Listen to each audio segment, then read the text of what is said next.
Meals on Wheels is another Sammo Hung project. First of all, I love this fucking movie, and fuck that. I don't want to see that shit. How dare you while I'm showing. So basically, this is like Sammo again here, clearly. Very valuable, not just as a kung fu artist, but his value as a comedian, his value as a protege / sensei for Jackie Chan. Jackie Chan's value as a actor, as a comedian, as a director, as a producer comes from this man. There ain't no Jackie Chan without Sammo. Sammo was also an Ip Man too. Is one of the Grand Masters, by the way. I have found this out recently. Very pleasantly happy about that. Rewatch Ip Man 2 if you have the chance.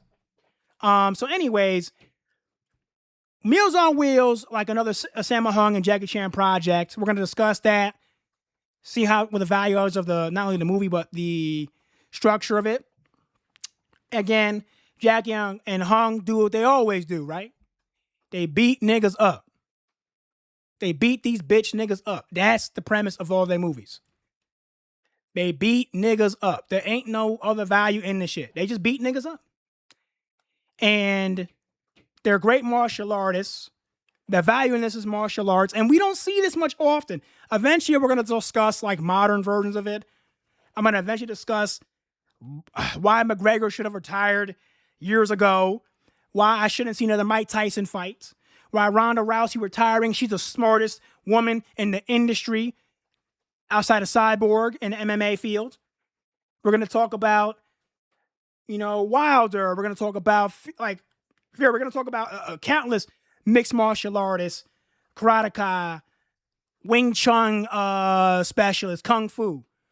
Things that I practice in my personal time as well as in terms of these movies I'm watching as a child and I've been doing for more than 2 decades. We're going to discuss that as well. But the most important thing is Jackie Chan is the premise in this movie, in my opinion. And it's got to the point, that's funny, but it gets to the point where the value in these movies comes from how Sammo and Jackie's dynamic is. So, again, this is just, your typical comedy. These men are working as usual, and I showed it in the beginning a little bit, with the Kung Fu intro, with the dummy and shit like that. And they're practicing martial arts, and then I gotta show you this real quick. So this is the wooden dummy I'm talking about, which I need one of these. I'm gonna get one of those pads to hit in my spare time. I hit a lot of bricks and cement for the focus on my martial arts. But the value of my structure in it, and having a sensei is that you practice regularly. Practicing daily, your mobility, your flexibility, your strength, absolute strength, maximal strength, relative body strength. I do all of these. They're fairly important. I've done them all since I was a child. Even if you just sit in stance, whether it be a dachi stance or other forms of like kung fu, like a horse stance. Very important for you to practice regularly. These men are generally focused on maintaining the martial arts. Now, throughout this movie, these gentlemen work odd jobs. They meet this woman here. And to be fair, this is a very similar cast, like I said, very similar director. And these motherfuckers love these white women, as you can see. They're damn near fighting for this bitch the entire movie. It's kind of corny. I ain't even gonna hold you. They own a food truck. And, movie's over. But no, seriously.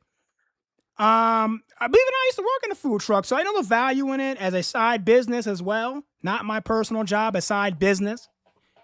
And I'm no fucking chef, but the way you have to work on it, the value in not only getting the supply, having the actual vehicle ready, getting licensing and actual approval from like the area vendors, it takes a lot of time and money. You have to talk to a lot of people, and you have to pay a lot of fucking money out of your pocket to maintain an actual like food truck, whether it be certain state, like there's literal state fairs where a lot of your bread comes from that, whether it be in this upstate or downstate, especially New York State. You got to pay a lot of bread, and you have to know a lot of people, and you have to curate and rebuild your craft. It doesn't matter how good you are at making food. You have to know people. Anyways, this white woman pretty much looks like she robs niggas, and these men just put themselves in a situation they shouldn't pretty much be put in. So Sylvia's the white woman that Jackie Chan and his nigga are obsessed over. So they're obsessed with like fucking her to the point where she robbing these niggas. They ignore all that shit. She owe these niggas bread. They don't care. They want some booty.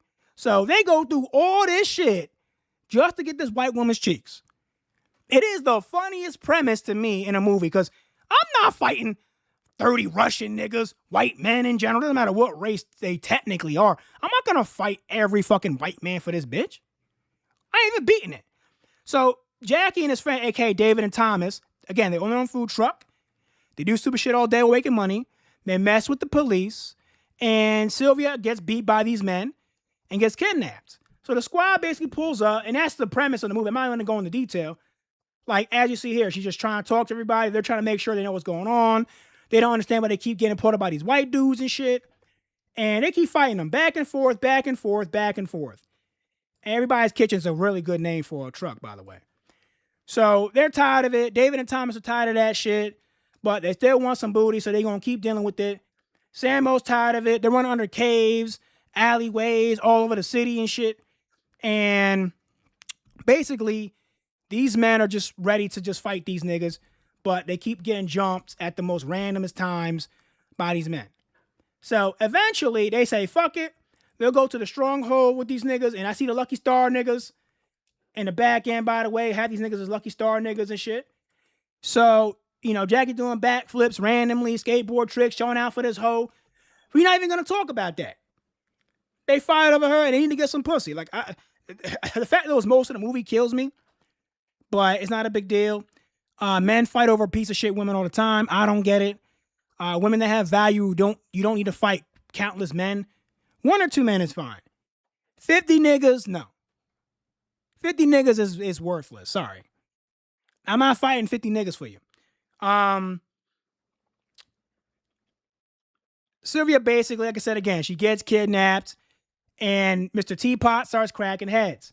They go to their stronghold and they basically have to fight these niggas. And these are some of the best fight scenes that I personally have seen Jackie do. I'm not going to mention the guy he fights in the movie, but he is a Spanish man. And we're going to pause it on this. Okay, there you go. So this is the most important part because this man, now, he ain't just some regular white man. Let's just be very clear. This is not some regular white man that's dealing with the situation, okay? This nigga is a Spanish white man. He's a 7-time, I believe, top-tier champion of the kickboxing. I looked into it the other day. For 27 years. He's been in a multitude of movies, and if you see this nigga, literally, if you see this nigga in his Instagram, his personal private life, he has, no disrespect to this man, the worst haircut I've ever seen. The worst middle piece line in his head on earth. And that's how you know he still can break niggas' jaws like it's nothing. Because the nigga look crazy. The nigga look crazy. Look, I intentionally, just to prove a point, got a shitty haircut myself. I'm not a child no more. I let the shit grow in. I'm not letting the rest of you niggas bald then, nigga. I let my shit grow in. Okay, I know my shit's gonna grow back in, see? I got videos with that shit on purpose. Because that's what strong men do. Strong men don't care about what you think. Strong men don't care about your gossip. And strong men don't give a fuck about what you feel when it comes to their security and their manhood. This nigga got the worst bald piece in his shit. Like the whole shit is gone. Come on, son. You can't even make that shit up. His shit look crazy. He's strong as shit. So, basically, he beats the fuck out of Jackie Chan in most of this movie. Literally. It's some of the best fight scenes I've seen Jackie do in general. You may have seen it in clips. You may have seen it in multiple martial arts movies. Or you may have seen it at your grandma's house like I have in my childhood. Phenomenal movie. I've seen it over 30 to 50 times. I didn't know what the fuck I was watching. All I knew is Jackie Chan was fighting a nigga. I like seeing Jackie Chan fighting niggas. Now, contextually, I've seen the whole movie, and I'm like, these niggas fighting from ice to cold. Jackie putting in smoke, takes his shirt off. He putting in smoke, takes his shirt off. He need a break, he sits in a chair. He needs a break, he laughs. He cracks his jaw, he cracks his shit. He knocks his face, he faints him. He shakes, he flints. He falls, he drops. Phenomenal fight. I'm not going to say who would win in a real fight, because once I looked it up, I'm like, This nigga could actually bang. I ain't saying Jackie gonna win, but he gonna look like this nigga in real life if they fight to the death. He is not a normal fucking Spanish white man. But a lot of the cast goes into a lot of fights. This fights not necessarily to like the death, but it makes me happy. You know, martial arts is, again, a form of strong dance and love entertainment. David and Thomas use some nasty martial arts. Sancho does his typical, Sancho. Some of this typical wave. These matches are phenomenal. They size up each other. You know, they act goofy sometimes, but they're more strategic. It's more focused on strategy instead of brawn. They focus on not strength, but how to match the other strengths. Look at them. Look at this nigga. They want to hurt each other. This is the value and the structure of true discipline of martial arts. Jackie, in the beginning of this movie, wasn't playing around. He focused on all those forms of strength that I mentioned in the beginning of this movie, top to bottom. And again, the drama is great. Who cares about the female in it? And look, Thomas and David get jumped a lot in this movie. I wrote a script on this, and I'm basically skimming through all of it because it's not really that important to talk about. Because all that matters to me are these final fight scenes. I'm sorry. The multiple feints, like I said, the flexible strategy, speed parries, counterplay. Jackie basically almost knocks this nigga out the window. David just plays too much, so I don't care to talk about his fights. He's so boring in comparison to Jackie and Sammo, but he tries. And Sylvia, of course, at the end of this movie comes back, and she cucks niggas like she always does, and that type of shit that they talk about. And I don't know why there's like this random Moby Dick reference at the end of the movie that sounds like cannibalism. And don't get me started on the Three Musketeers line and all this other shit. Phenomenal movie. We're going to, again, keep doing these martial arts reviews on some old shit to the new shit. There's a lot of good new shit. I want to get into the spirit of the new generation. This is the old gen. I don't need to see Jackie do it no more. Jet Li do it no more. Recipes to Bruce Lee. I don't need to see Michael Jalil White do it no more. I need to see their students. Chuck Norris died. I need to see his students in these movies. It's not as popular anymore. Anime Horror Man out. And shit, yeah, man. You should watch it.